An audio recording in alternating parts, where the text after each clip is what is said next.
একপাক্ষিক ভালোবাসা শব্দটা শুনতে যতটা সুন্দর, এর অনুভূতি ঠিক ততটাই ভয়ঙ্কর। তুমি অনুভূতির বেলা চলে পৃষ্ঠে মরে যাবে, কিন্তু অপর পক্ষের মানুষটা সেটা জানতেও পারবে না।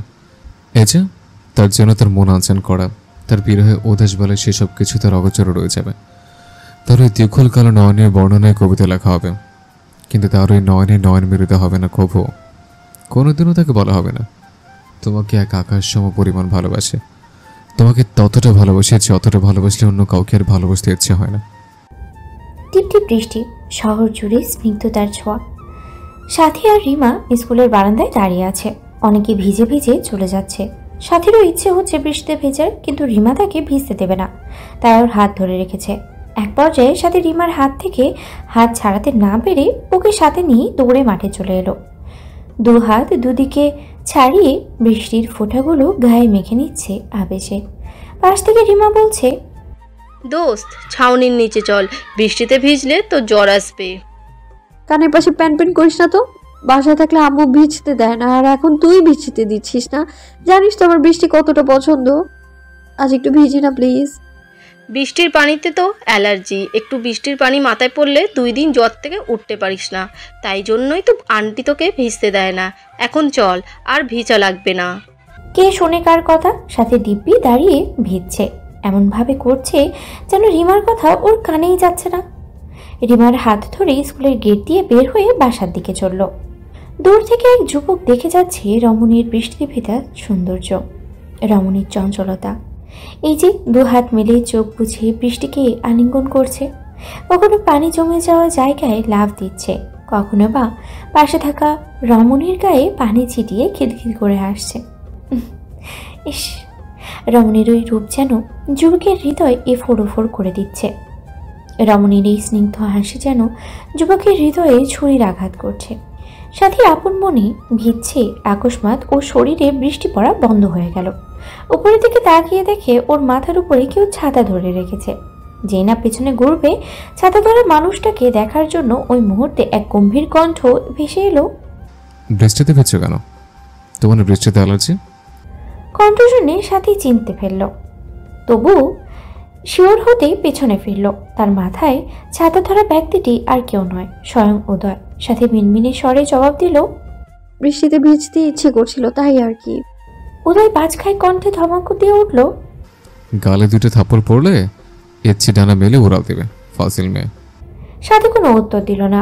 হৃদয় তার হাতে থাকা ছাতা সাথীর দিকে দিয়ে বলল, ছাতা ধরো আর তাড়াতাড়ি বাসায় যাও, আমি যেন তোমাকে আর ভিজতে না দেখি। আমি ছাতা নিয়ে গেলে আপনি তো ভিজে যাবেন। আমার চিন্তা তোমার করতে হবে না, তুমি নিজের চিন্তা করো। সাথী আর কোনো কথা না বলে ভদ্র মেয়ের মতো ছাতা নিয়ে বাসার দিকে চলল। ও জানে এখন উদয়ের সাথে কথা বাড়ালে গালে 2টা 4টা থাপ্পড়ও পড়লেও পড়তে পারে। যে খবিশ লোক, সে তাকে নিয়ে বিশ্বাস নেই আর। রিমা এতক্ষণ পাশে দাঁড়িয়ে মিটমিট করে হাসছিল। সাথীর পাশে এসে ওকে বাহু দ্বারা ধাক্কা দিয়ে বলল, কিরে, স্যারের ধমক খেয়ে ভিজে বিড়াল হয়ে গেলি নাকি? অবশ্য তুই তো ভিজেই আছিস। তুই একদম কথা বলবি না অসভ্য। রিমা আর কথা বাড়ালো না, যে যার বাসায় চলে গেল। সাথে বাসায় এসে উকি মেরে দেখলো ড্রয়িং রুমে কেউ আছে নাকি। কাউকে না দেখতে পেয়ে এক দৌড়ে নিজের রুমে চলে এলো। অতঃপর ফ্রেশ হয়ে রুমে এলো, শুয়ে পড়ল। 2 দিন স্কুলে আসতে পারেনি সাথী। সেদিন বৃষ্টিতে ভেজার ফলে রাতে গা কাঁপিয়ে জ্বর এসেছিল। শায়লা বেগম রিমার কাছ থেকে সাথীর বৃষ্টিতে ভেজার কথা শুনে মেয়েকে অনেক বকেছে। সাথী চুপচাপ মায়ের বকা শুনে গেছে, এছাড়া আর কি বা করার আছে তার। সাথে কিছু কাজে টিচার্স রুমে এসেছিল। ভিতরের পরিবেশ অবলোকন করে যেই অনুমতি চাইবে, এমন সময় তোর চোখ আটকে গেল উদয় আর তার পাশে বসা শিক্ষিকার দিকে। দুজন হেসে হেসে কথা বলছে। আহ, কি হাসি! মনে হচ্ছে মুক্ত ঝরছে। কই, উদয় সাথীর সাথে তো এইভাবে হাসে না, তার সাথে হেসে হেসে কথাও বলে না। সাথে রাগে শরীর জ্বলে যাচ্ছে, কিন্তু সে নিরুপায়।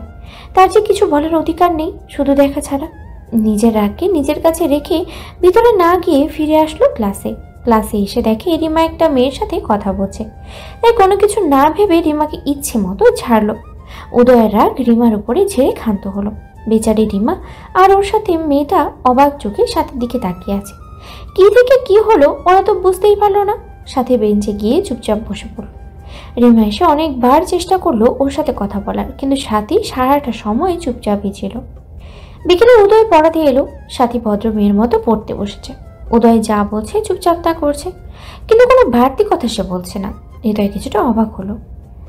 এমনি দিন তো কথা বলে মাথা খারাপ করে দেয়, কিন্তু আজ এত চুপচাপ কেন? সাথী, তোমার কি কিছু হয়েছে? সাথী মাথা নেড়ে বুঝালো, না। মুখে বলো। এমনি দিন তো কত কথা বলো। না। মন খারাপ? না। তাহলে কি হয়েছে? আন্টি বকেছে? না, আমার কিছু হয়নি। উদয় আর কথা বাড়ালো না। ও বুঝতে পারছে সাথীর কিছু তো একটা হয়েছে, না হলে চুপচাপ থাকার মতো মেয়ে তো সে না। উদয় পড়াতেই চলে গেলে সাথী বারান্দায় যেয়ে দাঁড়ালো। দমকা হাওয়া ওর শরীর ছুঁয়ে যাচ্ছে। ওর সেদিকে খেয়াল নেই। ওর চোখের সামনে শুধু উদয় আর শিক্ষিকার হাসি, ভেসে ভেসে কথা বলার দৃশ্যটা ফুটে উঠছে। ও কিছুতেই সেটা ভুলতে পারছে না। মনের কোণে কোথাও জ্বলছে। সাথী অস্ফুট স্বরে বলে উঠল, একতরফা ভালোবাসা বড্ড কষ্টদায়ক। চারিদিকে আলোর রসনাই, হরেক রকমের আলোর ছড়াছড়ি। চারপাশে মানুষের শোরগোল। এক একজন এক এক দিকে ছুটছে। বিয়ের বাড়ি বলে কথা, মানুষের আনাগোনা তো থাকবেই। এত মানুষের ভিড়ে সাথী নির্বিকার চিত্তে তাকিয়ে দেখছে সবকিছু। আজ তার প্রিয় মানুষটির বিয়ে, কিন্তু তার সাথে না, অন্য কারোর সাথে। এই খবরটা শোনার পর থেকে সাথী যেন অনুভূতিহীন হয়ে গেছে। তার ভিতরের সমস্ত অনুভূতি যেন মরে গিয়েছে। এই যে তার চোখের সামনে তার শখের পুরুষ অন্য কারোর হয়ে যাচ্ছে, কিন্তু সে নির্বিকার চিত্তে দেখে যাচ্ছে। তার কোনো হেলদোল নেই। সে যেন এক পাথর মানবী। উদয়কে তার বন্ধুরা মিলে তৈরি করছে, সাথে আরিয়ানও আছে। সবাই মিলে উদয়কে খোঁজাচ্ছে। এক ফ্রেন্ড রাজীব বলল, দোস্ত, তুই যে আমাদের সবাইকে ফেলে দিয়ে বিয়ে করেছিস, এটা কি ঠিক? উদয় জবাব দিল, অবশ্যই ঠিক। ভুলও কেন হবে? তোদের মন চাইলে তোরাও কর, কে আটকাচ্ছে তোদের? মেয়েই তো পাচ্ছি না বেটা, বিয়ে করব কাকে? তা ভাবির ছোট কোনো বোন আছে নাকি? থাকলে বল, পটিয়ে বিয়ে করে ফেলি। আর কতদিন সিঙ্গেল থাকবো বল? তুই মেয়ে ভাবিও না। আর অতি দুঃখের সঙ্গে জানানো হচ্ছে যে তোর ভাবের কোনো বোন নেই, ওরা এক ভাই এক বোন। তাই মনে হয় তোকে সারা জীবন সিঙ্গেলে থাকতে হবে বন্ধু। শেষের কথাটা খুব আফসোস নিয়ে বলল উদয়। সবাই একসাথে হেসে দিল। রাজীব ফুঁসে উঠে বলল, দুনিয়াতে মেয়ের অভাব পড়েছে নাকি? তোর শালিনেই তো কি হয়েছে, কাউকে না কাউকে ঠিক জুটিয়ে নেব।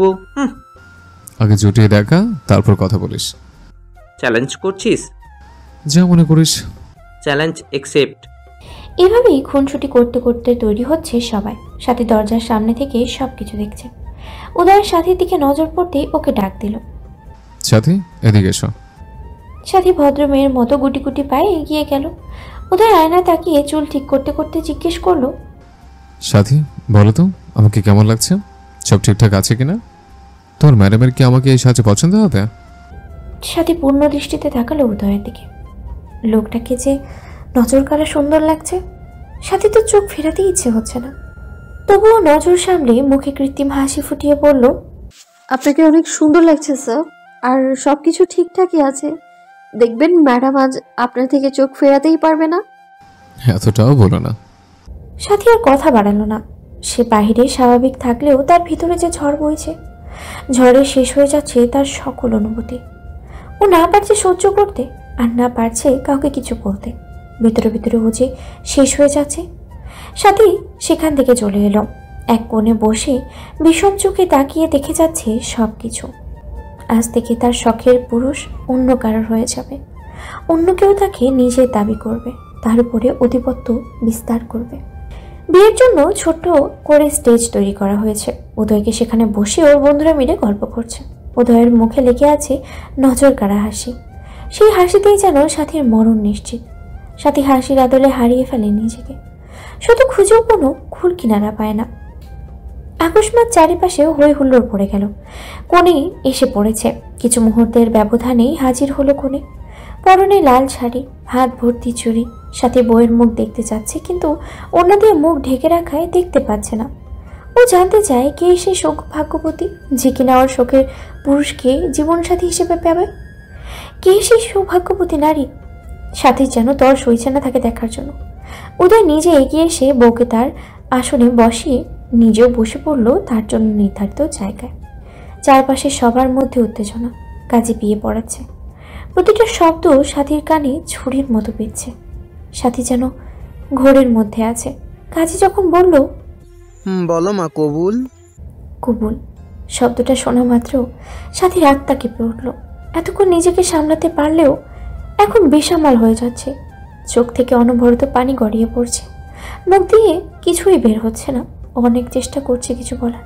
পরিস্থিতির সাথে গলার স্বরও যেন ওর সাথে বেইমানি করেছে। কণ্ঠ ধরে আসছে, নিঃশ্বাস দ্রুত গতিতে ওঠানামা করছে। অনেক কষ্টে উচ্চারণ করলো, না, এটা হতে পারে না, কিছুতেই না। চিৎকার করে কথাটা বলে শোয়া থেকে উঠে বসলো সাথী। ওর নিঃশ্বাস দ্রুত গতিতে ওঠানামা করছে। শরীরের মাত্রাতিরিক্ত ঘাম দিচ্ছে। বুকটা ধরপড় করছে, গলা শুকিয়ে যাচ্ছে। খাটের পাশে রাখা গ্লাস থেকে পানি নিয়ে ঢকঢক করে খেয়ে নিল। এরপরও যেন ওর পিপাসা মিটছে না। চারিপাশে খেয়াল করে দেখলো ওর ঘরেই আছে।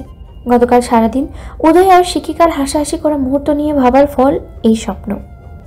ফোনে হাত নিয়ে দেখলো ঘড়িতে 4:35 সাথে বড় বড় নিঃশ্বাস নিয়ে নিজেকে শান্ত করলো। উঠে গিয়ে চোখে মুখে পানি দিয়ে এলো। এখন আর কিছুতেই ওর ঘুম আসবে না, তাই বারান্দায় গিয়ে দাঁড়ালো। মৃদুবন্ধ বাতাস কিছুক্ষণের মধ্যেই ওর শরীর ঠান্ডা করে দিচ্ছে, কিন্তু ওর মস্তিষ্ক চলছে দহনে। ভোরের স্বপ্ন নাকি সত্যি হয়, তাহলে কি এই স্বপ্নটাও সত্যি হতে চলেছে? নিশ্চয় মানবটা কি সত্যি সত্যি অন্য কারোর হয়ে যাবে? আদৌ লোকটা কোনোদিনও সাথী ছিল না? সে তো কোনোদিনও সাথী ছিল না। সাথী তো তাকে একতরফা ভালোবেসে যাচ্ছে। সাথীর ভাবনার মাঝে ভোরের সূর্য উদয় হলো। সাথী সকল চিন্তা বাদ দিয়ে সূর্যের উদয় দেখায় মগ্ন হলো। রৌদ্রোজ্জ্বল ঝলমলে দিন, আকাশে রৌদ্র মেঘের আনাগোনা, চারপাশে সকালের স্নিগ্ধ বাতাস। উদয় ম্যাথের বেসিক বোঝাচ্ছে। সাথী গালে হাত দিয়ে এক মনে তার দিকে তাকিয়ে আছে। লোকটার কথা বলার ধারণা যেন ওকে আকর্ষিত করে। এই যে লোকটা কথা বলার সময় হাত নাড়িয়ে কথা বলে, এটা ওর খুবই ভালো লাগে। ও মুগ্ধ নয়নে তাকিয়ে থেকে দেখে তার দিকে। লোকটার কথা বলার ধরন, হাঁটার ধরন, ঠোঁটের কোণের মুচকি হাসি, তীক্ষ্ণ চোখের চাহনি, সব কিছুই যেন সাথীকে মাতাল করে তোলে। সাথী মনে মনে ছন্দ আঁটল, তার শ্যামলা শ্যামলা পরন, হাত নাড়িয়ে কথা বলার ধরন, এতেই যে হয় সাথী নামক রমণীর মরণ। সাথী বসে আছে উদয়ের অপেক্ষায়। কিয়ৎক্ষণের ব্যবধানে উদয় এলো। উদয় খুব মনোযোগ দিয়ে ম্যাথ বোঝাচ্ছে সাথীকে। স্যার, আপনার প্রিয় রং কি? সাদা। হঠাৎ যেতে চলে কেন? কিছু না স্যার, এমনি জিজ্ঞেস করলাম। উদয় ধমকের স্বরে বলল, স্টুপিড। যদি তোমার জিজ্ঞেস করা হয়ে থাকে তাহলে পরে মনোযোগ দাও। সাথী মন খারাপ করে বলল, সরি স্যার, আর হবে না এমন। ঠিক আছে, কিন্তু তোমার প্রিয় রং কি? কালো। ও আচ্ছা, এখন পরে মন দাও। এরপর সাথী আর উদয়ের সাথে কোনো কথা হলো না। উদয় পড়িয়ে চলে গেল। পরবর্তী দিন সাথী ভদ্রমেয়ের মতো টেবিলে বসে উদয়ের জন্য অপেক্ষা করছে। খুব মনোযোগ দিয়ে খাতায় কি যেন আঁকিবুকি করছে। টেবিলে কারোর হাতের দ্বারা ঠক ঠক আওয়াজে চোখ তুলে তাকালো। দেখলো উদয় সাহেব ওর সামনেই বসা। ভালো করে লক্ষ্য করে দেখলো উদয়ের পরনে কালো শর্ট, কোণে পর্যন্ত গোটানো শার্ট, কালো প্যান্ট, হাতে কালো ঘড়ি, চুলগুলো গুছিয়ে রাখা। এতেই যেন লোকটার সৌন্দর্য ফুটে উঠেছে। সাথী কখনো ভাবেনি তার প্রিয় রঙের প্রিয় মানুষটাকে এতটা সুন্দর লাগবে। সাথীর চোখ জুড়িয়ে যাচ্ছে। ও উদয়ের থেকে চোখ সরাতেই পারছে না। মানুষটাকে এত সুন্দর হতে কে বলেছে? এতটা সুন্দর না হলেও তো পারতো। এই যে সাথীর এখন তার দিকে এক ধ্যানে তাকিয়ে থাকতে ইচ্ছে করছে। ইচ্ছে হচ্ছে তার গোছানো চুলগুলো অগোছালো করে দিতে, কিন্তু চাইলেও কি আর তা সম্ভব? সম্ভব না। সাথীর ভাবনার মাঝে উদয় ওর সামনে চুটকি বাজালো। সাথী নিজের ধ্যান থেকে ফিরল। কি হলো? কোথায় হারিয়ে গেছিলে? কোথাও হারাইনি, ভাবছিলাম। তা কি ভাবছিলে? এই যে হঠাৎ আপনি পুরো কালো রঙে মুড়িয়ে এলেন যে। আমার ইচ্ছে হয়েছে তাই পড়েছে। না, সমস্যা হবে কেন, এমনি জিজ্ঞেস করছিলাম আর কি। আপনাকে অনেক সুন্দর লাগছে কালো রঙে। হয়েছে, আর ওয়াইলিং করতে হবে না, বই খাতা বের করো। সাথী মুখ বেঞ্চে দিয়ে বই খাতা বের করলো। কোথায় সাহেবের প্রশংসা করলো, সে ধন্যবাদ না দিয়ে বলছে সাথী তাকে অয়েলিং করছে। ঢং ঢং দেখলে বাঁচি না। সাথী পড়ার ফাঁকে আর চোখে বারবার উদয়ের দিকে তাকাচ্ছে। ইস, ওই যে পাগল হয়ে যাবে লোকটা সৌন্দর্যে। দীর্ঘ 1 মাস রমজান শেষে আজ আকাশে চাঁদ দেখা দিয়েছে। সাথীদের সব কাজিনদের মেলা বসেছে তার নানু বাড়িতে। সবার মাঝে থেকেও সাথী একজনকেই মিস করছে। মানুষটা আর কেউ নয়, স্বয়ং উদয় সাহেব। উদয় সাথীকে 4 দিন আগে ছুটি দিয়ে দিয়েছে। সাথী ছুটির জন্য উদ্গ্রীব হয়ে থাকলেও এখন তার একটুও ভালো লাগছে না। সবার মাঝে সাথী মন খারাপ করে এক কোণে বসে আছে। চারপাশে সবাই বসে গল্প করছে। মেয়েরা হাতে মেহেদি পড়ছে। সাথীর কাজিন ঐশী ওকে ধাক্কা দিয়ে বলল, কে রে, পেঁচার মতো মুখ করে বসেছিস কেন? কোনো বিষয় নিয়ে কি মন খারাপ? আরে না, মন খারাপ না, এমনি ভালো লাগছিল না তাই বসেছিলাম। তাহলে আয় মজা করি। এক্ষুনি বসে থাকলে হবে? তুমি ওদের সাথে মজা করো, আমার ভালো লাগছে না। তাই বলে আজকের এই খুশির দিনে এভাবে বসে থাকবি? আয়, আমাদের সাথে মজা করলে মন ভালো হয়ে যাবে। সাথে সব মেয়ে কাজিনরা মিলে একটা রুমে নাচানাচি করছে। ঐশী ওর হাত ধরে সেই রুমে নিয়ে গেল। ড্রয়িং রুম থেকে সাথীরা যে রুমে বসেছে সেটা সরাসরি দেখা যায়। সাথী উল্টো দিকে না হয়ে বসে থাকায় ড্রয়িং রুমে কি হচ্ছে সেটা দেখতে পাচ্ছে না। সাথী মনে মনে ভাবছে, সত্যি তো, আজকের এই দিন আবার কবে পাবে তার কোনো ঠিক নেই। এরকম সবাই মিলে আনন্দ করার সুযোগ সবসময় তো আর আসে না। সবাই মজা করছে, ও কেন মন খারাপ করে বসে থাকবে? সব মন খারাপকে বিদায় দিয়ে ও সবার সাথে নাচতে শুরু করলো। ড্রয়িং রুমে বসে কেউ একজন সাথীরই পাগলামো নাচ দেখছে আর মুচকি মুচকি হাসছে, আর মনে মনেই বলছে, মেয়েটা এত বড় হয়ে গেল তবু বাচ্চা পাগলামো করে গেল না। সাথে নাচানাচি করে হাঁপিয়ে গিয়েছে, তাই পানি খাওয়ার জন্য ড্রয়িং রুমে এসেছে। আচমকা ড্রয়িং রুমে বসে থাকা একজনকে দেখে চমকে উঠল। স্যার, আপনি এখানে? আরিয়ান আজ ইফতারিতে উদয়কে ইনভাইট করেছিল, কিন্তু উদয়ের কিছু কাজ থাকায় সে আসতে পারেনি। আরিয়ানকে বলেছিল ইফতারিতে আসতে পারবে না। আরিয়ান তাকে বলেছে তাহলে ইফতারির পরে যেন আসে, তাই উদয় কাজ শেষ করে এখানে এসেছে। কেন, আমি কি এখানে আসতে পারি না? আমার আসতে মানা আছে নাকি? না, মানা থাকবে কেন? আচমকা আপনাকে এখানে দেখে একটু অবাক হলাম আর কি। ও তাই? তাই। এই বলে সাথে পানি খেয়ে চলে যাবে এমন সময় উদয় তাকে পিছু ডাকে। সাথী শোনো। জি স্যার, বলুন। উদয় কিছুটা এগিয়ে সাথীর অনেকটা কাছে গিয়ে অল্প ঝুঁকে সাথীর কানে কানে বলল, তুমি তো অনেক সুন্দর নাচতে পারো। সাথী পিছিয়ে গিয়ে তোতলানো স্বরে বলল, আপনি দেখলেন কি করে? কেন, চোখ দিয়ে দেখলাম। কিন্তু সেটা কিভাবে? আপনি না মাত্র আসলেন। কি বলেছ আমি মাত্র এসছি? তুমি যখন উল্টো দিক হয়ে বসেছিলে তখন এসছে। তুমি উল্টো দিক হয়ে বসে থাকে আমাকে দেখতে পাওনি। থেমে কিছু তার দুষ্টুমির স্বরে বলল, কিন্তু আমি তোমার নাচ সমস্তটা দেখেছি। এটা কিন্তু ঠিক না স্যার। কোনটা? কিছু না। বলে সাথী সেখান থেকে দৌড়ে চলে এলো। ওদের সাথে বাচ্চা মতো হাসি দেখে হাসি দিল। সাথীর সকল মন খারাপ এখন এক নিমিষেই উধাও হয়ে গেছে। ও খুশি মনে মেহেদি দিতে বসলো। পবিত্র ঈদ উল ফিতর, চারপাশে খুশির আমেজ। সকালে ছেলেরা উঠে গোসল করে নামাজ পড়তে গিয়েছে, আর মেয়েরা হরেক রকমের রান্নায় ব্যস্ত। ছোটরা নতুন জামা পরে নিজেদের সাজানোতে ব্যস্ত। সাথী উঠে ওর আম্মুকে রান্নায় সাহায্য করছে। আজকে সবার সাথীদের বাসায় দাওয়াত। কিছুক্ষণ পরেই সাথীর বাবা নামাজ পড়ে এলেন। সাথীর বাবা হাফিজুর রহমান ঈদ উপলক্ষে দেশে এসেছেন। সাথীর বাবা একজন ব্যবসায়ী। নিউ ইয়র্কে তার রেস্টুরেন্টের বিজনেস আছে, তাই বছরের বেশিরভাগ সময় তিনি দেশের বাইরেই থাকেন। আসসালামু আলাইকুম বাবা, ঈদ মোবারক। ওয়ালাইকুম আসসালাম মামনি, ঈদ মুবারক। সাথীর বাবার সামনে হাত রেখে বলল, সালামি দাও। হাফিজুর রহমান মেয়ের কথায় হেসে 1000 টাকার 5টা নোট তুলে দিলেন মেয়ের হাতে। এবার খুশি? সাথী হেসে বাবাকে জড়িয়ে ধরে বলল, অনেক অনেক খুশি। সাথী গোসল সেরে সাজগোজ করবে এমন সময় ওর রুমে সকল কাজিনরা চলে এলো, সাথে রিমাও আছে। সাথী সবার সাথে কুশল বিনিময় করে সাজতে বসলো। সাজগোজ শেষে সাথী আর রিমা রুম থেকে বেরিয়ে সিঁড়ির সামনে আসতেই সাথীর চোখ আটকে গেল কালো পাঞ্জাবি পরিহিত উদয় সাহেবের দিকে, যে সোফায় বসে আরিয়ান আর সাথীর বাবার সাথে কথা বলছে।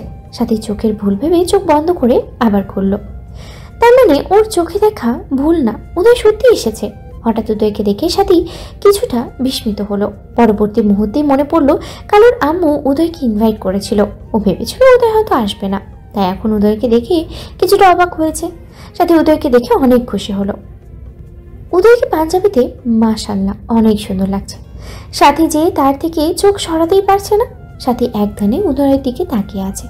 সাথে লক্ষ্য করলো ও আর উদয় দুজনেই কালো পোশাক পরা। দুজনের মনের মিল না হলেও পোশাকের রঙের মিল তো হলো। এইবার কম কিসে, রিমার সাথে কি দাঁড়িয়ে থাকতে দেখে কাছে এসে চিমটি কেটে বলল, কিরে পেতনি, এভাবে রোবটের মতো দাঁড়িয়ে আছিস কেন? তাড়াতাড়ি নিচে চল, সবাই আমাদের জন্য অপেক্ষা করছে। রিমা দেখ সামনে উদয় স্যার। কোথায় স্যার? মাথায় কি গেছে নাকি তোর? সারাদিন স্যারের বকা শুনতে শুনতে এখন কি স্বপ্নেও তাকে দেখছিস নাকি? সাথে উদয়ের দিকে আঙ্গুল তাক করে বলল, আরে কারি, ভালো করে চোখ মিলে দেখ, স্যার সোফায় বসে বাবার মামার সাথে কথা বলছে। সত্যি তো, কিন্তু স্যার তোদের বাসায় কি করছে? আরে গাধি, আম্মু স্যারকে ইনভাইট করেছে তাই এসেছে। ও আচ্ছা, এখন নিচে চল। সাথী নিচে নেমে ওর কাজিনদের সাথে কথা বলছিল। কিছুক্ষণ পরে উদয়কে একা বসে থাকতে দেখলো, কিছুটা দূরত্ব রেখে উদয়ের পাশে বসলো। আরে সাথে যে কি খবর? ঈদ মোবারক। আলহামদুলিল্লাহ ভালো, ঈদ মোবারক স্যার। উদয় সাথীর দিকে তাকিয়ে বলল, তুমি দেখি মুখে আটা মধ্যে মাখছ। তা কে যেন বলছিল যে সে নাকি ন্যাচারাল সুন্দরী, আটা মধ্যে ধারে কাছেও যায় না। আজকে ঈদের দিন, আজকে কি একটু সাজতে পারি না? অবশ্যই পারো, কেন নয়, কিন্তু তুমি তো বলেছিলে তুমি নাকি মেকআপ করো না। সাথী হাত জোর করে বলল, আমার ভুল হয়ে গেছে, আমার মাফ করে দিন। কিন্তু যাই বলো না কেন, এত সেজেও তোমাকে সে পেত্তির মতোই লাগছে। সাথী মন খারাপ করে বলল, আজকেও আপনি আমায় পচাবেন? তা আমাকে প্রতিদিন রোস্ট করে আপনি কি শান্তি পান? থাক, আর কিছু বললাম না, নাহলে বেচারা মেয়েটা আবার কখন কান্না করে দেয় তা ঠিক নেই। তবে তোমাকে না পচালে আমার ভালো লাগে না। সাথী উদয়ের সামনে হাত রেখে বলল, এখন আমার সালামি দেন। উদয় পকেট থেকে 2 টাকার একটা চকচকে নোট সাথীর হাতে দিল। সালামি দিতেও আপনার এত কিপটামো? অবশ্যই, সব ক্ষেত্রে কিপটামি করতে হয়। হ্যাঁ, আপনি থাকেন আপনার কিপটাম নিয়ে, গেলাম আমি।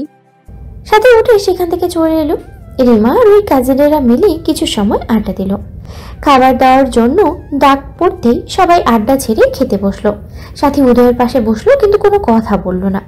খাওয়া শেষ করে রিমাকে নিয়ে বাগানের দিকে চলে এলো। সাথীর কাজিন ঐশীকে বলল, আমাকে? স্যার কেন আমায় খুঁজবে?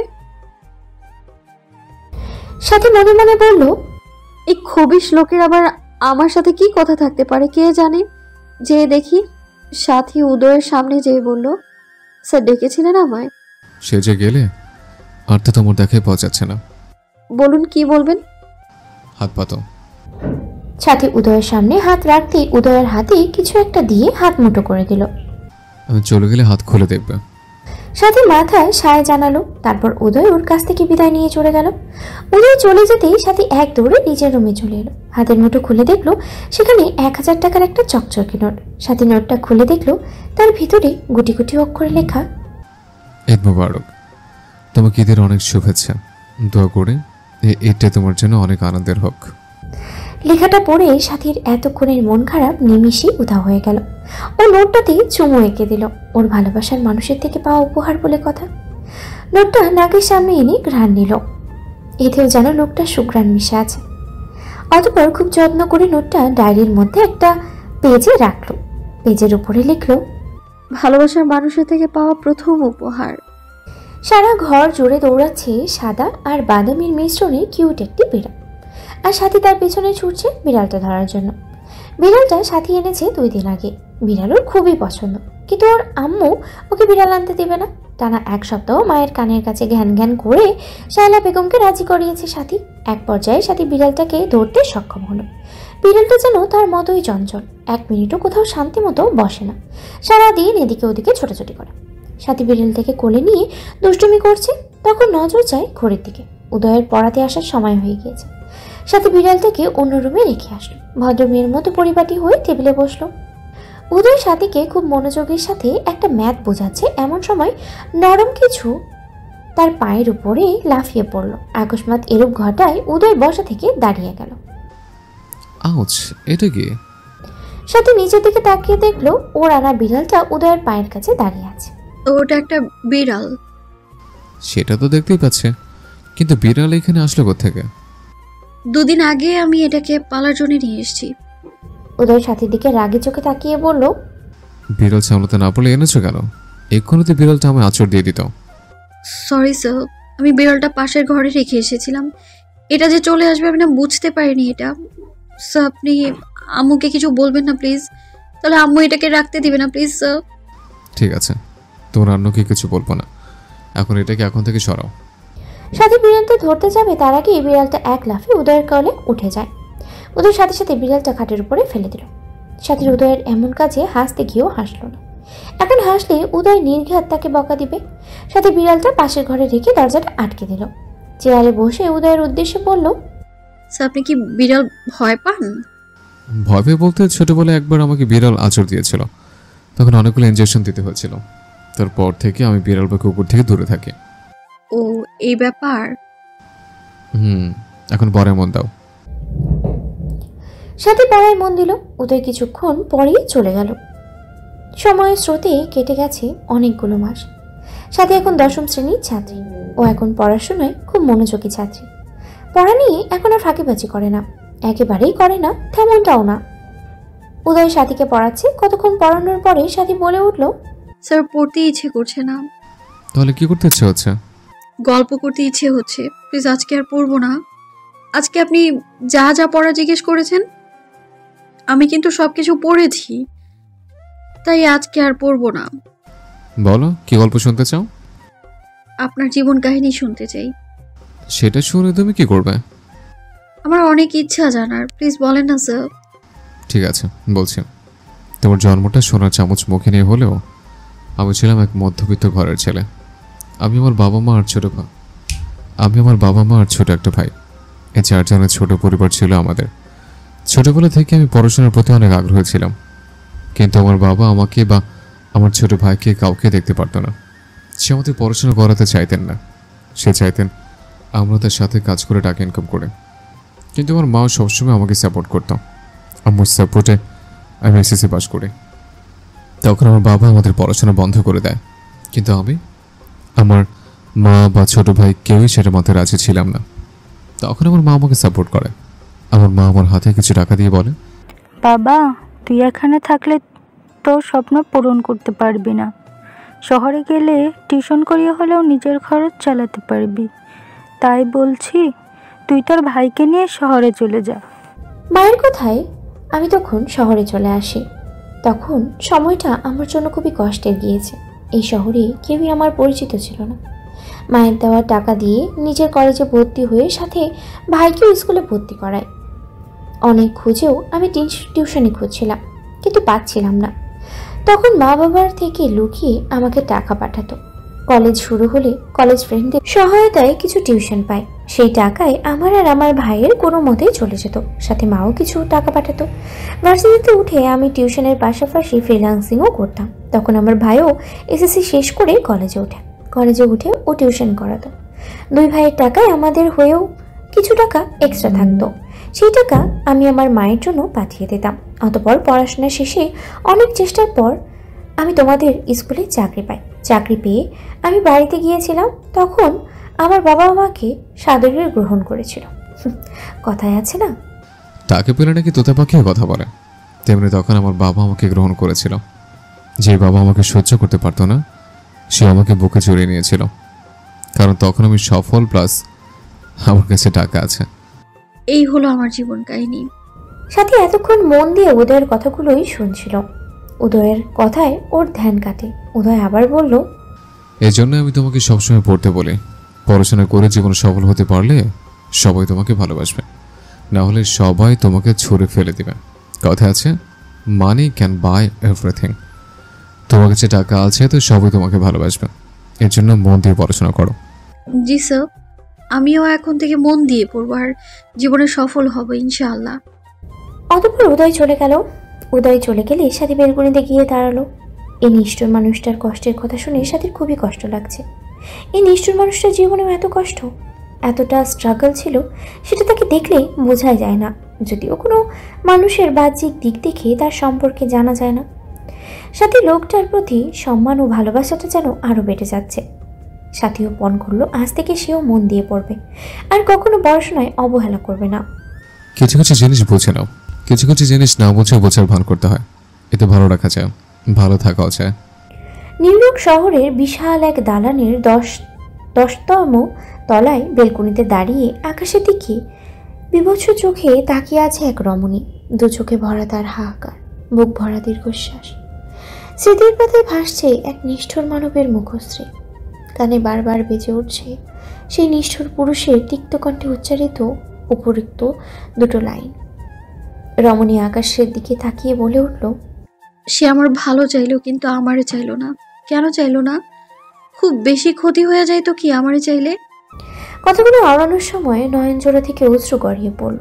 ভাবনার বিচরণ হচ্ছে নিষ্ঠুর পুরুষের দেওয়া তিক্ত কিছু অনুভূতি, যাকে কিশোরী বয়সে সবটা জুড়ে ভালোবেসেছিল, এখনও যাকে অসম্ভব ভালোবাসে। তাকে ভোলা যে অসম্ভব। পেছন থেকে এক মিষ্টি স্বরে ডেকে উঠল, সাথী, এই সাথী, বয়রা হয়ে গেলি নাকি? শুনতে পাচ্ছিস না? চোখের পানি মুছে পেছনে ফিরল সাথী। বয়রা হইনি, বল কি বলবি? এখনো ঘুমাতে আসছিস না কেন? কাল সকালে তো ভার্সিটিতে যেতে হবে নাকি? এখন না ঘুমালে হবে? তুই যা, আমি আসছি। কেটে গেছে 5টা বছর। পরিবর্তন হয়েছে অনেক কিছু, সাথে পরিবর্তন হয়েছে সাথী নামক কিশোরীও। 5 বছর পূর্বে থাকা কিশোরী এখন প্রাপ্তবয়স্ক তরুণী। বর্তমানে সে অবস্থান করছে নিউ ইয়র্ক শহরে। তার মধ্যে এসেছে বিস্তর তফাৎ। চঞ্চল মেয়েটা এখন শান্ত হয়ে গেছে। বাড়ির ফাঁকি দেওয়া মেয়েটা এখন সারাদিন বই নিয়েই বসে থাকে। প্রিয় শহর, প্রিয় মানুষগুলো ছেড়ে চলে এসেছে আজ প্রায় 3 বছর। সকালে উঠে সাথী ভার্সিটির জন্য তৈরি হচ্ছে। তৈরি হয়ে টেবিলে বসে ঈশার উদ্দেশ্যে পড়ল, কি রে, তোর ব্রেকফাস্ট বানানো হলো? এই যে হয়ে গেছে, তুই বস, আসছি আমি। অতঃপর সাথী আর ঈশা খেয়ে একসাথে বের হলো ভার্সিটির উদ্দেশ্যে।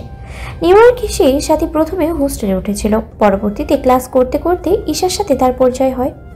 ঈশা একজন বাংলাদেশি ও সাথীর মতো পড়াশোনা করার জন্য এখানে এসেছে।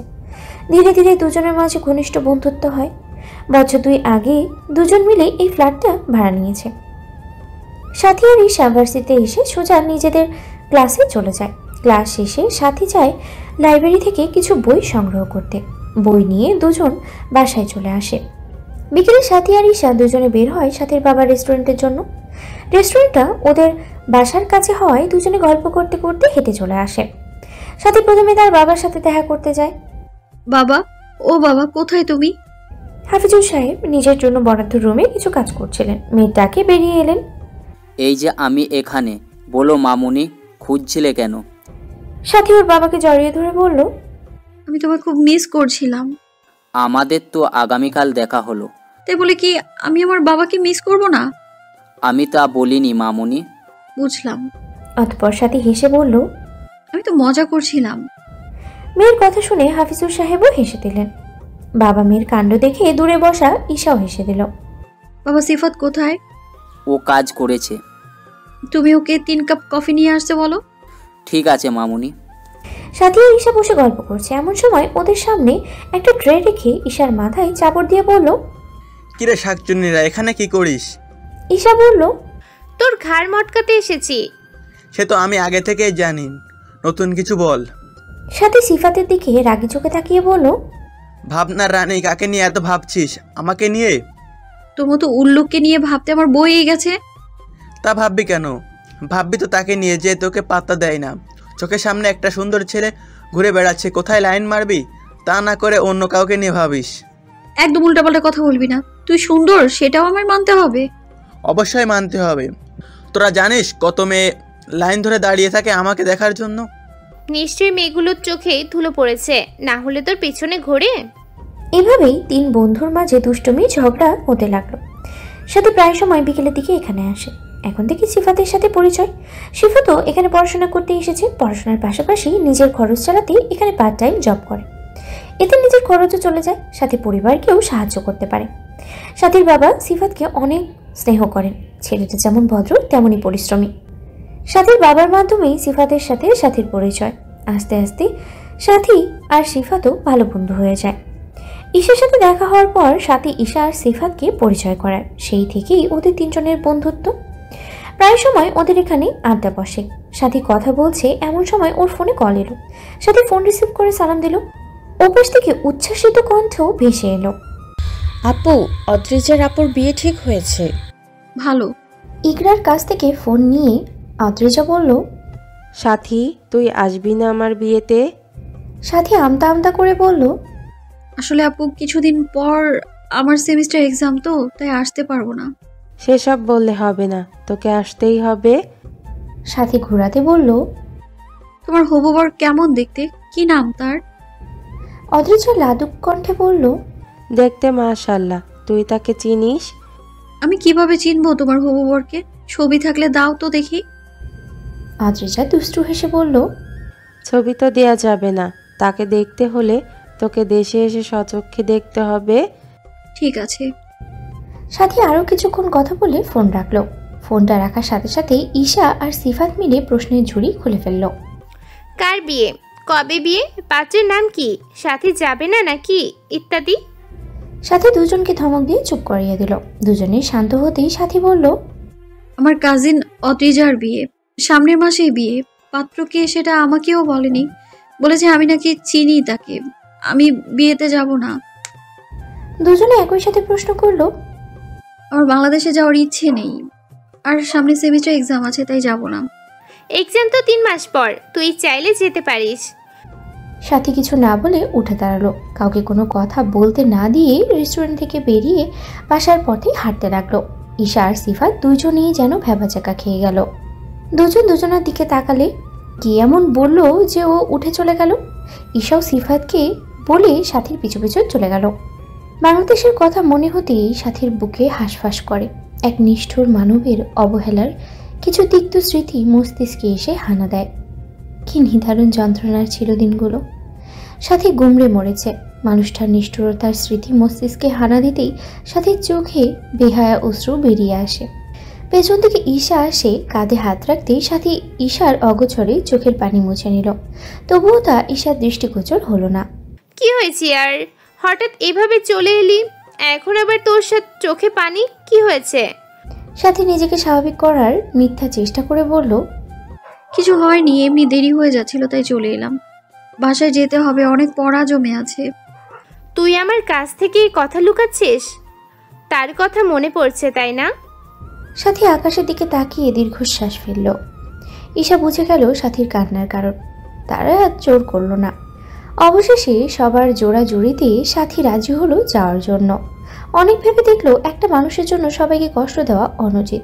সবচেয়ে বড় কথা, অদ্রিজার এত খুশির দিনে সে সাথীর জন্য মন খারাপ করুক, সাথী সেটা চায় না। ঈশা আর সিফাতকে ইনভাইট করেছে, তাই সাথীর সাথে ঈশা ও সিফাতও যাবে। সাথীর বাবা 2 দিন পরে যাবে। একসাথে সবাই টিকিট পায়নি, তাই প্লেনে উঠে ঈশা আর সিফাত গল্প করলেও সাথী চুপচাপ কানে হেডফোন গুজে চোখ বুঝে রইল। স্মৃতিতে ধরা দিল কিছু স্মৃতি। সাথী তখন সদ্য কলেজে ওঠা ছাত্রী। কিছু সংখ্যক মেয়েকে দেখা যায় কলেজে উঠে সম্পর্কে যেতে, কিন্তু সাথী বরাবরই তার ব্যতিক্রম। সে তো তার শখের পুরুষকে নিয়ে কল্পনায় ব্যস্ত। দিন দিন কেমন উন্মাদ হয়ে যাচ্ছিল। উদয়কে ছাড়া তার ভাবনায় অন্য কিছু আসতোই না। গোধূলি বিকেলে উদয় সাথীকে পড়াচ্ছে। পড়ানোর ফাঁকে কি মনে করে সাথী উদয়কে প্রশ্ন করলো, স্যার আপনি কি কাউকে ভালোবাসেন? সাথী ভাবলো উদয় হয়তো হ্যাঁ বলবে, কিন্তু ওকে ভুল প্রমাণ করে দিয়ে উদয়ের উত্তর ছিল না। উদয় সাথীকে পাল্টা প্রশ্ন করলো, তুমি কাউকে ভালোবাসো? সাথী মুচকি হেসে জবাব দিল। সাথী মনে মনে বলল, তার নাম কি শুনে? এই রে, নাম বলে তো এখনই জেনে যাবে আর ঠাস করে সাথীর গালে থাপ্পড় বসিয়ে দেবে। তাই কিছুক্ষণ চুপ থেকে বলল, তার নাম না জানাই ভালো। কিন্তু আমি জানি সে মানুষটা কে। সাথী কাঁপা কাঁপা কণ্ঠে বলল, কে? আমি বলতে পারবো না। সাথী মনে মনেই খুশি হলো, তার মানে উদয় জানে না, শুধু শুধু ওর সামনে ভাব ধরেছে। সাথী ভেঙচি কেটে বলল, জানলে তো বলবেন। থাক, বাদ দাও। তা সে মানুষটাকে জানে যে তুমি তাকে ভালোবাসো? কখনো বলেছো তাকে? না। তা সে মানুষটাকে আপনি চিনবেন না। উদয় ঠোঁটের কোণে রহস্যময়ী হাসি ঝুলিয়ে বলল, তাকে আমার থেকে বেশি আর কেউ চিনো। সাথে কিছুটা ভ্যাবাচাকা খেয়ে গেল, কিন্তু সেটা উদয়কে বুঝতে দিল না। উল্টো নিজেকে স্বাভাবিক রেখে বলল, এতই যখন চিনেন তাহলে তাকে আমার সামনে নিয়ে আসেন। এখন না, সঠিক সময় হলে নিজে এসেই তোমার সামনে দাঁড়াবে। সঠিক সময় কবে হবে? 4-5 বছর যাক, তারপর যদি তার সাথে তোমার দেখা হয় তখন সে নিজে তোমাকে বলবে তার মনের কথা। সাথে কিছুটা উদাস ভঙ্গিতে জিজ্ঞেস করেন, আর যদি দেখা না হয় তাহলে? উদয় দীর্ঘশ্বাস ফেলে বলল, দেখা না হলে ভাববে সে তোমার ভাগ্যে নেই। দীর্ঘ সময় প্লেনে কাটিয়ে অবশেষে বাংলাদেশের মাটিতে পা রাখলো সাথী, ঈশা, সিফাত। সাথী প্রথমে বুক ভরে নিঃশ্বাস নিল। কতগুলো দিন হয়ে গেছে দেশের আবহাওয়া থেকে সে দূরে, প্রিয়জনদের থেকে যোজন যোজন দূরত্ব। শুধুমাত্র একটা মানুষের অবহেলা তাকে নিজের প্রিয় দেশ ছাড়তে বাধ্য করেছিল। চোখের সামনে প্রিয় মানুষটার অবহেলা যে দিনের পর দিন সহ্য করা যাচ্ছিল না, দম বন্ধকর অনুভূতি সৃষ্টি করেছিল। তাই তো এত এত ভালোবাসার মানুষকে ফেলে বিদেশে চলে গিয়েছিল সে। মন থেকে বেরিয়ে এলো দীর্ঘশ্বাস। সাথীরা এয়ারপোর্ট থেকে বেরিয়ে দেখলো ওদের জন্য সাথীর কাজিনরা গাড়ি নিয়ে অপেক্ষা করছিল। সাথী সবার সাথে কুশল বিনিময় করলো। কতগুলো দিন পর কাজিনদের সাথে দেখা। অতঃপর সবার সাথে ঈশা আর সিফাতকে পরিচয় করিয়ে দিল। সবাই মিলে গাড়িতে উঠে বসলো। এয়ারপোর্টের বাইরে এক কোণে গাড়ির সাথে হেলান দিয়ে দাঁড়িয়েছিল এক যুবক। অপেক্ষার প্রহর গুনছিল প্রেয়সীকে দেখার। অবশেষে এক পশলা বৃষ্টির রূপে চোখের সামনে ধরা দিল প্রেয়সীর সুস্নিগ্ধ মুখশ্রী। এতদিনের অতৃপ্ত হৃদয় যেন তৃপ্তি খুঁজে পেল। কিছুক্ষণের ব্যবধানে প্রেয়সীর সাথে অপরিচিত এক পুরুষকে দেখে কপালে ভাঁজ পড়ে গেল। হবে হয়তো কেউ, তাই পাত্তা না দিয়ে প্রেয়সীকে দেখায় মগ্ন হলো। অপলোক চেয়ে রইল ওই মায়াভরা মুখশ্রীতে। এই দেখা যে এই জন্মে শেষ হবার নয়। প্রেয়সীকে দেখার হাহাকার যে জনম জনমের। কতক্ষণ এভাবে চেয়েছিল সেটা সে নিজেও জানে না। পাশ থেকে কারোর ধাক্কায় ধ্যান ভাঙল। সে চলে গিয়েছে অনেক আগে, এখন চল, দেরি হয়ে যাচ্ছে। চলো। দীর্ঘ 4 ঘন্টা জার্নি করে সাথী নিজের প্রিয় শহরে এসে পৌঁছালো। প্রিয় শহরে ঘ্রাণ সাথীকে মাতোয়ারা করে তুলেছে। এই শহরে তো তার বেড়ে ওঠা, শৈশব কৈশোরী সবাই তো তার এই শহরকে ঘিরেই। স্মৃতির পাতায় সবকিছুই ধরা দিচ্ছে। সাথীদের বাড়ির সামনে গাড়ি থামলো। সাথী বাড়ির মধ্যে ঢুকতেই ওর মা এসে ওকে পরম মমতায় জড়িয়ে নিল। কতদিন মেয়েকে দেখেন না, জড়িয়ে ধরা অবস্থায় কান্না করে দিলেন শায়লা বেগম। সাথীর চোখ থেকেও নির্গত হলো আনন্দ অশ্রু। মাকে শান্ত করে এগিয়ে গেল আদরের ছোট বোনের দিকে। কতই না খুনসুটিময় দিনগুলো কাটিয়েছে দুবোনে মিলে। দুজন দুজনাকে জড়িয়ে ধরেছিল। এমন সময় ন্যাকা কণ্ঠে কেউ বলে উঠল, আমাকে বোধহয় কারোর চোখে পড়ছে না, সবাই ভুলেই গেছে আমাকে, কারোর সাথে কথা বলবো না। বলে মুখ ঝামটা মারল। সাথী হেসে তার প্রাণ প্রিয় বান্ধবীকে জড়িয়ে ধরল। তোর মতো শাকচুন্নিকে তো কারো চোখে পড়বেই না, ভালো হলে বা একটা কথা ছিল। অতঃপর ফিসফিস কণ্ঠে বলল, কিন্তু পিয়াস ভাইয়ের চোখে যে কিভাবে পড়লো আল্লাহ মালুম। রিমা সাথীর পিঠে থাপ্পড় দিয়ে পড়ল, তুই এই জীবন আর ভালো হলি না। সাথী পিঠ ডলতে ডলতে পড়ল, তোর হাতে মায়ের খাওয়ার জন্য কি আমি বাংলাদেশ এসেছি? শাকচুন্নি কোথাকার। দেখিস আবার চলে যাব, এবার গেলে আর আসবোই না। এবার তোকে এমন ভাবে রেখে দিব, দেখবি চলে গিয়েও তোকে ফিরে আসতে হবে। মানে? কিছু না। শায়লা বেগম তারা দেখিয়ে বলল, গল্প পরে করিস, এত জার্নি করে এসেছিস, আগে ফ্রেশ খেয়ে রেস্ট নে, তারপর সবাই মিলে গল্প করিস। ইকরার উদ্দেশ্যে বলল, ঈশা সাথীর সাথে থাক, তুই সিফাতকে ওর জন্য বরাদ্দ করার রুমে দিয়ে আয়।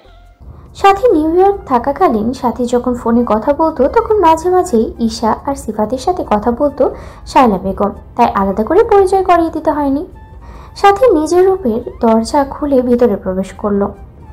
রুমটা 3 বছর পূর্বে যেভাবে রেখে গিয়েছিল সেভাবেই আছে, কোনো জিনিসের নড়চড় হয়নি। ঘরটা তার খুব শখের, তার নিজের পছন্দেই সাজানো হয়েছিল ঘরটা। দপ করে বিছানায় বসে পড়ল। খাটের বরাবর সামনে টেবিল রাখা। টেবিলের দিকে চোখ যেতেই সাথীর এতক্ষণের ফুরফুরে মনটা নিমিষেই খারাপ হয়ে গেল। এই টেবিলের সাথে জড়িয়ে আছে কত খুনসুটি মুহূর্ত। সাথী ভাবনাদের বিদায় দিয়ে এক সেট কাপড় নিয়ে ফ্রেশ হতে চলে গেল। একেবারে গোসল করেই বেরোলো। অতঃপর ওরা 3 জন মিলে খেতে বসলো। শায়লা বেগম মেয়ে আসবে বলে ওর পছন্দের অনেক কিছুই রান্না করেছেন। সাথে অনেক দিন পর তৃপ্তি নিয়ে মায়ের হাতে রান্না খাচ্ছে। খাওয়া শেষে সাথী, ঈশা আর সিফাত চলে গেল যার যার রুমে। 3 জনের এখন রেস্টের দরকার। সেদিনটা পুরোটা ওরা ঘুমিয়ে আর আড্ডা দিয়েই কাটিয়ে দিল। সাথী খুব সকাল সকাল ঘুম থেকে উঠে পড়ল। উঠে ঈশাকে জাগিয়ে দুজনে মিলে বাগানে বসে কিছুক্ষণ আড্ডা দিল। সিফাত ঘুমাচ্ছে বলে ডাকলো না। ব্রেকফাস্টের জন্য ডাক পড়লে সাথী যেয়ে সিফাতকে উঠিয়ে ফ্রেশ হয়ে খেতে আসতে বলল। খাওয়া শেষে আড্ডার মাঝে সিফাত আর ঈশা বলল ওরা এই এলাকাটা ঘুরে দেখতে চায়। সিফাত ঢাকার ছেলে আর ঈশা চট্টগ্রামের মেয়ে। খুলনা শহরের ওদের কখনো আসা হয়নি। সাথী, ঈশা, সিফাত, রিমা আর ইকরা মিলে বের হলো এলাকাটা ঘুরতে। সবাই মিলে গল্প করছে আর হাঁটছে। রিমা, ইকরা আর ঈশা গল্প করছে, সাথী আর সিফাত কোনো কথা না বলে পাশাপাশি হাঁটছে। হাঁটতে হাঁটতে ওরা সাথীদের স্কুলের রাস্তায় চলে আসে। এই পথগুলোতে কতই না স্মৃতি আছে। রিমার সাথে হাত ধরে স্কুলে যাওয়া, মারামারি করা, কত কত মধুর স্মৃতি। সাথীর ভাবনার মাঝে রিমা ডেকে বলল, সাথী চল, স্কুলের ভেতরে যাই, অনেকদিন যাওয়া হয় না। তুই চলে যাওয়ার পর আমিও আর কখনো স্কুলে যাইনি। সাথী অমত পোষণ করলো, ও যেতে চায় না। ওর মনে ভয় হচ্ছে ভিতরে যদি সেই মানুষটা থাকে তখন ও কিভাবে দাঁড়াবে মানুষটার সামনে, যে এক সময় পাহাড় সম কষ্ট দিয়েছিল। তার সামনে সাথী আর কখনো পড়তে চায় না। সে দূর থেকে মানুষটাকে ভালোবেসে যাবে, কিন্তু কাছে গিয়ে আর কখনো ধরা দিবে না। সবার জেদের কাছে সাথীকে হার মানতে হলো। ঈশা আর সিফাত খুব আগ্রহ নিয়ে ভিতরে যেতে চাচ্ছে। সাথী চাইলেও না ওদের মনে আঘাত করতে, তাই নিজেকে স্বাভাবিক রেখে সবাই মিলে স্কুলের ভিতরে প্রবেশ করলো। বাইরে স্বাভাবিক দেখালেও সাথী কি আদৌ স্বাভাবিক হতে পেরেছে? প্রথমে দারোয়ান আঙ্কেলের সাথে কথা বলে ভেতরে ঢুকলো। আগেকার মতোই সাথী আর সিফাত পাশাপাশি হাঁটছিল আর স্কুলটা ঘুরে ঘুরে দেখছিল। সিফাত সাথীকে একা এটা ওটা জিজ্ঞেস করছে আর সাথী হেসে হেসে ওর কথার জবাব দিচ্ছে। দ্বিতীয় তলার বারান্দা থেকে দীর্ঘ চোখে ওদের দিকে তাকিয়ে আছে এক পুরুষ। চোখ তার রক্তিম বর্ণ ধারণ করেছে। রাগ সামলাতে না পেরে হাত মুষ্টিবদ্ধ করে নিল। আরো কিছুক্ষণ তাকিয়ে থেকে চলে গেল। সাথীরা প্রতিটা রুমের সামনে যেয়ে চেনা পরিচিত শিক্ষকদের সাথে কথা বলল। স্কুলের অনেক কিছুই পরিবর্তন হয়েছে, সাথে হয়েছে কিছু শিক্ষকের বদল। কিছু পুরনো শিক্ষক এখনো রয়ে গেছে। সাথী মনে মনে কিছু একটা ভাবলো। অতঃপর সাথী স্বস্তির নিঃশ্বাস ফেলল। দোতলার শেষ রুমটার সামনে আসতেই সাথীর চক্ষু চড়ক গাছ, মুখ থেকে অস্ফুট স্বরে বেরিয়ে এলো, নিষ্ঠুর মানব। সাথীর চোখের সামনে দাঁড়িয়ে আছে সেই মানুষটা যার জন্য এত কিছু। সাথী ভালো করে তাকালো শখের পুরুষটার দিকে। 5 বছর পূর্বের মানুষটার সাথে এখনকার মানুষটার খুব বেশি পার্থক্য নেই, হয়তো বয়সটা বেড়েছে, রয়ে গেছে আগের সকল বৈশিষ্ট্য। এই যে হাত নাড়িয়ে কথা বলছে, বিরক্তিতে কপাল কুঁচকে আসছে। সাথীর মনে প্রশ্ন জাগলো, ওর মতো কি কেউ লোকটার হাত নেড়ে কথা বলার ধরনের প্রেমে পড়েছে কি তার কথার মায়ায়? ভালোবেসে কি মানুষটার বিরক্তিতে কপাল কুঁচকে আসার রূপকে? হয়তো কেউ ভালোবেসেছে, হয়তো বা বাসেনি। উদয় মন দিয়ে ক্লাস করাচ্ছে, সে এখনো সাথীকে খেয়াল করেনি। সাথী চায় না উদয় তাকে দেখুক, সে আর অবহেলা সহ্য করতে পারবে না। সাথী দৌড়ে দোতলা থেকে নিচে নেমে গেল। ঈশা, রিমা আর ইকরা তিনজনে এক শিক্ষিকার সাথে কথা বলছিল, তাই ওরা এখনো খেয়াল করেনি উদয়কে। রিমা সহ সবাই অবাক হলো সাথীকে এইভাবে যেতে দেখে। রিমা ওকে দিয়ে উদয়কে দেখে ঘটনা বুঝে গেল, তাই ও সাথীর পেছনে গেল। কেউই আর সেখানে দাঁড়ালো না। ওদের দুজনের পিছু পিছু বাকিরাও চলে এলো। সাথী ওদের স্কুলের পাশে এক পুকুর পাড়ে গিয়ে বসলো। চোখ বেয়ে তার নোনা জল গড়িয়ে পড়ছে। এতদিন পর মানুষটাকে দেখে অশ্রুরা বাদ মানছে না। রিমা এসে ওর কাঁধে হাত রাখতেই সাথী ওকে জড়িয়ে ধরে শব্দ করে কেঁদে ফেলল। কিছুক্ষণ কাঁদার পরে রিমাকে ছেড়ে বাড়ির পথে হাঁটা দিল। সবাই ওর সাথে ফিরে এলো। কারো আর ঘোরা হলো না। সাথী বাড়িতে আসার পর বেশিরভাগ সময় রুমেই কাটালো। রাতে সবাই খেয়ে ঘুমাতে চলে গেল। সাথী আর ঈশাও ওদের ঘরে চলে এলো। ঈশা ঘুমিয়ে যেতেই সাথী নিশ্চুপে উঠে বেলকুনিতে এসে দাঁড়ালো। ফুরফুরি ঠান্ডা হাওয়া। সাথী চোখ বুঝে কিছুক্ষণ অনুভব করলো। স্মৃতির পাতায় ভেসে উঠল 5 বছর পূর্বের কিছু তিক্ত স্মৃতি। 5 বছর পূর্বে হৃদয়ের সাথে সেদিনের কথোপকথনের পর সাথী যেন আরো মাতোয়ারা হয়ে উঠল উদয়ের প্রতি। পড়াশোনায় অবনতি হচ্ছিল ওর। সারাদিন উদয়কে নিয়ে ভাবনার শহরে বিচরণ করত। লিখতে বসলে সারা খাতায় উদয়ের নাম লিখে ভরিয়ে ফেলত। সামনে বই রেখে উদয়কে নিয়ে নানা চিন্তায় মগ্ন থাকত। এমনই একদিন উদয় সাথীকে পড়াচ্ছিল। সাথী ওয়াশরুমে যায়। উদয় তখন সাথীর খাতায় চেক করছিল। পৃষ্ঠা উল্টাতে উল্টাতে হঠাৎ খাতায় লেখাগুলো দেখে ফেলে। লেখাগুলো দেখে উদয়ের অনেক রাগ হয়, কিন্তু সাথী কেউ কিছুই বলে না। এরপর থেকে সাথীর সাথে কথা বলা কমিয়ে দেয়, ওকে যথাসম্ভব ইগনোর করতো। সাথী অনেক চেষ্টা করতো উদয়ের সাথে কথা বলার, কিন্তু উদয় আর ওর সাথে কথা বলতো না। কেমন গম্ভীর মোডে থাকতো, আগের থেকেও গম্ভীর হয়ে গিয়েছিল। একদিন হঠাৎ করে সাথীকে পড়িয়ে চলে যাবে, তার আগেই সাথীর উদ্দেশ্যে বলল, কিছু কিছু জিনিস বুঝে না বুঝে ভান করতে হয়, এতে ভালো রাখা যায়। এরপর টানা 5 দিন উদয় পড়াতে না আসায় সাথী নিজের নাম্বার থেকে উদয়কে অগণিত ফোন দিয়েছিল, কিন্তু উদয় ফোন রিসিভ করেনি। 5 দিনের মাথায় সাথী ওর আম্মুকে দিয়ে উদয়কে ফোন দেওয়ায় উদয় ফোন রিসিভ করে সালাম দেয়। শাহলা বেগম সালামের জবাব দিয়ে জিজ্ঞেস করলেন, বাবা উদয়, তুমি কি অসুস্থ? না আন্টি, আলহামদুলিল্লাহ সুস্থ আছে। তাহলে গত 5 দিন এলে না যে, কোনো সমস্যা? উদয় আমতা আমতা করে বলল, আসলে আন্টি আমি ইদানিং অনেক ব্যস্ত আছি, কাজের অনেক প্রেশার, আমার পক্ষে সাথীকে পড়ানো সম্ভব না। দেখো বাবা, সাথীকে তো তুমি অনেক বছর হলো পড়াচ্ছ, হঠাৎ করে টিচার পরিবর্তন করলে ওর জন্য তো সমস্যা হবে। দুঃখিত আন্টি, কিন্তু আমার কিছুই করার নেই, আমার পক্ষে সাথীকে আর পড়ানো সম্ভব না। অতঃপর উদয় শাহলা বেগমকে সালাম দিয়ে ফোন কেটে দিল। সাথী দাঁড়িয়ে থেকে সম্পূর্ণ কথোপকথন শুনল, আর কিছু না বলেই চুপচাপ সেখান থেকে চলে এলো। বিছানায় ধপ করে শুয়ে পড়ল, চোখের পানি বাদ মানছে না। হেঁচকি তুলে সেদিন কেঁদেছিল। তার 2 দিন পর সাথী ওর আম্মুকে দিয়ে আবারও উদয়কে ফোন করিয়েছিল, কিন্তু উদয়ের উত্তর হ্যাঁ হয়নি। সাথী উদয়ের নাম্বারে অগণিত মেসেজ পাঠিয়েছিল। হঠাৎ এভাবেই তাকে পড়ানো বাদ দেওয়ার কারণ সে জানতে চায়, কিন্তু বরাবরের মতোই উদয়ের কাছ থেকে কোনো উত্তর আসেনি। সাথীর অবস্থা তখন খুবই শোচনীয়। মাঝে কেটে গেছে 15টা দিন, এর মাঝে সাথীর সাথে উদয়ের একবারও দেখা হয়নি। উদয়কে দেখতে না পেয়ে সাথীর অবস্থা খুবই খারাপ। সেদিন সাথী পণ করলো আজকে যা হয়ে যাক উদয় ওর ফোন রিসিভ না করা পর্যন্ত ওকে ফোন দিবে। ও দেখতে চায় লোকটা ওর ফোন রিসিভ না করে কিভাবে থাকে। যেই ভাবার সেই কাজ। টানা 25 বারের মাথায় উদয় বিরক্ত হয়ে ফোন রিসিভ করে ঝাঁঝালো কণ্ঠে বলে উঠল, কি হয়েছে? অসভ্যের মতো এইভাবে ফোন দিচ্ছে কেন? একটা মানুষ যখন তোমার ফোন ধরছে না, তার মানে সে তোমার সাথে কথা বলতে চায় না। তারপরও তাকে এইভাবে বিরক্ত করা মানে কি? সাথে উদয়ের এরূপ আচরণে বিস্মিত হয়ে গেল। ওর চোখ টলমল করছে, তবুও নিজেকে সামলে বলল, স্যার দুঃখিত আপনাকে এতবার ফোন দেওয়ার জন্য। আসলে আপনি আমাকে পড়াতে আসছেন না, তাই আর কি। তাই আর কি? আমি তো তোমার আম্মুকে বলেছি আমি তোমাকে পড়াতে পারবো না। সাথে এবার আর কান্না আটকাতে পারলো না, শব্দ করে কেঁদে ফেললো। কান্নারত কণ্ঠে বলল, স্যার আমি কি কোনো ভুল করেছি? যদি কোনো ভুল করে থাকি তাহলে আপনি আমার বকা দিন, প্রয়োজনে শাস্তি দিন, তাও আমার পড়ানো বাদ দিয়েন না প্লিজ। আমি এরপর থেকে আপনার সব কথা শুনবো, পড়াশোনায় আরো অবহেলা করবো না, প্রমিস। তবু আমায় পড়ানো বাদ দিবেন না প্লিজ। সাথীর কান্না ভেজা কণ্ঠ সেদিন উদয়ের নিষ্ঠুর মনকে ছুঁতে পারেনি। উদয় নির্দয়ের মতো কোনো জবাব না দিয়ে সাথীর মুখের উপরে কল কেটে দিয়েছিল। সাথী তবুও থেমে থাকেনি, আবার উদয়কে ফোন দেয়। দ্বিতীয়বারের মাথায় ওপাশ থেকে এক মেয়েলি স্বরে ভেসে এলো, আপনার ডায়ালকৃত নাম্বারটি এই মুহূর্তে ব্যস্ত আছে, দয়া করে কিছুক্ষণ পরে কল করুন। পুনরায় ডায়াল করলেও একই বার্তা ফিরে আসে, অর্থাৎ উদয় তার নাম্বার ব্লক লিস্টে ফেলে দিয়েছে। সেদিন সাথী এক বুক হাহাকার নিয়ে কেঁদেছিল। সাথী সেদিনের পর টানা 1 সপ্তাহ জ্বরে আক্রান্ত ছিল। জ্বরের ঘুরে বহুবার জপেছে সেই নিষ্ঠুর মানুষটার নাম, কিন্তু সেই মানুষটা আসেনি। জ্বর থেকে উঠে সাথী নিজেকে কেমন একাকিত্বের বেলা জালে জড়িয়ে ফেলে।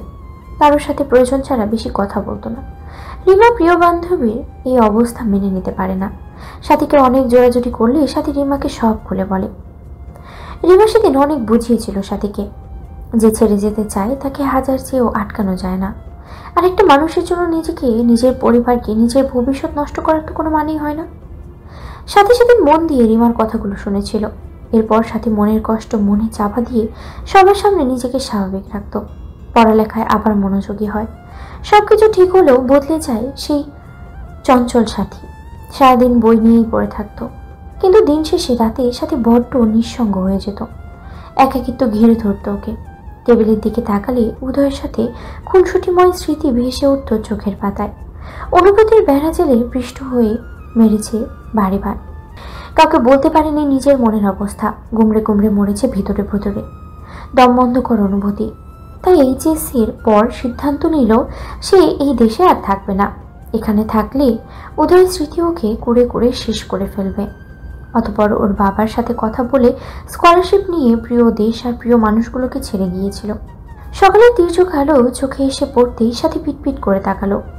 নিজেকে বেলকনিতে আবিষ্কার করলো। রাতে স্মৃতিচারণ করতে করতে এখানেই ঘুমিয়ে গিয়েছিল। রুমে গিয়ে ঘড়ির দিকে তাকিয়ে দেখলো সকাল 8টা বেজে গেছে। সাথী বিছানায় তাকিয়ে দেখলো ঈশা বেঘরে ঘুমাচ্ছে। সাথে ঈশাকে ডেকে ওয়াশরুমে চলে গেল ফ্রেশ হতে। ফ্রেশ হয়ে নিচে নেমে খেয়ে আড্ডা দিতে বসলো সবাই মিলে। আড্ডার মাঝে সাথীর মেঝো চাচার ছেলে আশি খুব উৎসাহ নিয়ে অনেকগুলো কার্ড সামনে রেখে বলল, ফাইনালি অদ্রিজাপুর বিয়ের কার্ড চলে এসেছে। সবাই খুলে খুলে দেখেছে কার্ড কেমন হয়েছে। সাথীও একটা কার্ড হাতে নিয়ে খুললো। কার্ডটা চোখের সামনে ধরলো। বরের নামের জায়গায় নজর পড়তে মুহূর্তের ব্যবধানে সাথীর হাত ফসকে কার্ডটা পড়ে গেল। সাথী ভাবলো তার হয়তো মনের ভুল। পুনরায় কার্ডটা হাতে নিল। চোখ মেলে চাইল বরের নামের জায়গায় এনায়েত হোসেন উদয়। নামটা যেন জলজল করছে। মানুষটা যেমন সাথীর চোখের তারার মতো জলজল করছে। সাথীর চোখ জ্বলে যাচ্ছে তার দীপ্তিতে। সাথী চুপচাপ কার্ডটা রেখে নিজের ঘরে চলে এলো। ধপ করে বিছানায় শুয়ে পড়ল। রিমা সাথীকে আশেপাশে না দেখে খুঁজতে খুঁজতে ওর ঘরে এলো। সাথীকে এত চুপচাপ দেখে অনেকটাই অবাক হলো। সাথীকে দেখে মনে হচ্ছে ওর মধ্যে কোনো অনুভূতিই নেই। নিশ্চল চোখে চেয়ে আছে সিলিংয়ের দিকে। রিমা যেয়ে সাথীর পাশে শুয়ে পড়ল। নিজেও সিলিংয়ের দিকে তাকিয়ে সাথীর উদ্দেশ্যে বলল, কষ্ট হচ্ছে? সাথী একই ভঙ্গিতে বলল, যেখানে সে কোনোদিন আমারই ছিল না সেখানে কষ্ট পাওয়াটা তো বোকামো। আর আমি কষ্ট পাবো কার জন্যে? ওই নিষ্ঠুর মানুষটার জন্য যে কোনোদিন আমাকে ভালোই বাসেনি, তার জন্য কষ্ট পাওয়ার তো প্রশ্নই আসে না। তাহলে ওভাবে চলে এলি যে? আমাদের পরিবারের প্রথম মেয়ের বিয়ে বলে কথা, সেখানে কি কি করব, কি রকম ড্রেস পরবো, সেই সব প্ল্যানিং করার জন্যই চলে এসেছি। কত কাজ বল। বোনের বিয়ে বলে কথা, জমিয়ে শপিং করতে হবে, ডান্স প্র্যাকটিস করতে হবে, আরো কত কত প্ল্যানিং। আমি তো এখন থেকেই সবকিছু প্ল্যানিং শুরু করে দিয়েছি। রিমা ভাবছে মেয়েটা অতি শোকে পাগল হয়ে গেল নাকি। কোথায় শখের পুরুষের সাথে নিজের বোনের বিয়ে হওয়ার কথা শুনে হাউমাউ করে কাঁদার কথা, সেখানেও এরূপ কথা বলছে। এটা কি মানা যায়? এই তুই অতি শোকে পাগল হয়ে গেলি নাকি? অবশ্যই, কিন্তু সেটা শোকে না, খুশিতে। রিমা নিশ্চিত এই মেয়ে পাগল হয়ে গেছে। মাথাটা ওর পুরোপুরি বিগড়ে গিয়েছে। সাথে উঠে খাতা নিয়ে লিস্ট করতে বসলো। সাথে কি করে সেটা দেখতে রিমা উঠে বসলো। তুই এখনই এখানে বসে আছিস কেন? এখান থেকে যা, আমি এখন সবকিছুর জন্য লিস্ট করতে বসবো। রিমা কথা না বাড়িয়ে চুপচাপ চলে গেল। সাথে আস্তে করে যে দরজা আটকে দিল। দরজার সাথে পিঠ ঠেকিয়ে কেঁদে ফেলল। এতক্ষণ খুব কষ্টে কান্নাগুলো আটকে রেখেছিল। কাঁদতে কাঁদতে ফ্লোরে বসে পড়ল। কোনো শব্দ ছাড়া নিঃশব্দেই কাঁদছে। ওর ভিতরটা ফেটে খণ্ড খণ্ড হয়ে যাচ্ছে। না পারছে কাউকে বলতে, না পারছে সহ্য করতে। ইচ্ছে করছে গলা ফাটিয়ে চিৎকার করে কাঁদতে, কিন্তু ও নিরুপায়। এভাবে কাঁদলে সবাই ওকে নানান প্রশ্ন করবে। তাই নীরবে নিঃশব্দেই কাঁদছে। অতিরিক্ত কান্নার ফলে মাথা ধরে গিয়েছে, গলা শুকিয়ে আসছে, নিজেকে ঠিক রাখতে পারছে না। কোনো মতে উঠে গিয়ে বিছানায় শুয়ে পড়ল। কখন যে ঘুমিয়ে পড়েছে তার ঠিক নেই। দরজার কড়ার আঘাতে সাথীর ঘুমে ব্যাঘাত ঘটল। সাথী, এই সাথী, এতক্ষণ দরজা আটকে কি করছিস? দরজা খোল। সাথী উঠে আয়নার সামনে যেয়ে নিজেকে দেখে নিল। বড্ড অগোছালো লাগছে। ওয়াশরুম থেকে ফ্রেশ হয়ে বেরিয়ে দরজা খুলে দিল। ঈশা রুমে ঢুকতে ঢুকতে বলল, এতক্ষণ লাগে দরজা খুলতে? আর দরজা আটকে এতক্ষণ কি করছিলি? আমি ঘুমিয়ে গিয়েছিলাম, ফ্রেশ হতে গিয়েছিলাম, তাই দরজা খুলতে দেরি হয়েছিল। ঈশা সাথীর দিকে পূর্ণ দৃষ্টিতে তাকিয়ে প্রশ্ন করল, তোর চোখগুলা এমন লাল আর ফুলে আছে কেন? সাথী হকচকিয়ে গেল। আমতা আমতা করে বলল, ঘুমিয়েছিলাম, এই জন্য বোধ হয় চোখ ফুলে আছে। তোর মতো শাকচুনির জন্য আমার কাঁচা ঘুমটা ভেঙে গেছে, তাই চোখ লাল দেখাচ্ছে। ঈশা প্রতি উত্তরে কিছু বলতে যাবে তার আগেই সাথী ওকে থামিয়ে দিয়ে বলল, কথা না বাড়িয়ে যে কাজে এসছিস সেটা করতো। ঈশা নিজের লাগেজ থেকে কাপড় বের করে ওয়াশরুমের দিকে যেতে যেতে বলল, আর বলিস না, যা গরম পড়েছে। আমি তো শাওয়ার নিতে এসেছি, তোর কাজিন বিয়ে করার আর কোনো সময় পেল না। সাথী ওর কথার বিপরীতে কিছু বলল না। ঈশা বের হলে সাথী শাওয়ার নিতে গেল। শাওয়ার নিয়ে ফুরফুরে মেজাজ নিয়ে বের হলো। নিচ থেকে ডাক পড়তেই লাঞ্চ করতে গেল। খাওয়ার মাঝে ওর মা বলল, সাথী বিকেলে তৈরি হয়ে থাকিস, সবাই মিলে অদ্রিজার বিয়ের শপিং করতে যাব। ইকরা প্রফুল্ল কণ্ঠে জিজ্ঞেস করলো, আম্মু, ভাইয়াদের পরিবারও কি যাবে? অবশ্যই যাবে, দুই পরিবার মিলে বিয়ের কেনাকাটা করব। সাথীর খাওয়া থেমে গেল। সেখানে গেলে চোখের সামনে নিজের প্রিয় মানুষটাকে অন্য কারোর পাশে দেখতে হবে, যেটা সাথীর জন্য খুবই কষ্টকর। সাথী কোনো রকমে খাওয়া শেষ করে উঠে যেতে যেতে বলল, তোমরা যাও, আমি যাব না। আমার শপিং আমিও অন্য একদিন করে নিব। এই নিয়ে আমি আর কোনো কথা শুনতে চাই না। তোমাকে যেতে হবে মানে যেতেই হবে। সাথে ধূপধাপ সেখান থেকে চলে গেল। মনের পাথর চেপে তৈরি হলো। সাথীরা শপিং মলের সামনে এসে একে একে সবাই গাড়ি থেকে নেমে দাঁড়ালো। উদয়রা এখনো এসে পৌঁছায়নি। ওরা ভিতরে ঢুকে যে যার মতো জিনিস দেখছে। কিছুক্ষণের মধ্যেই উদয় আর ওর পরিবার এসে পৌঁছালো। উদয়ের মা উমায়রা বেগম আর ওর ভাই উষান।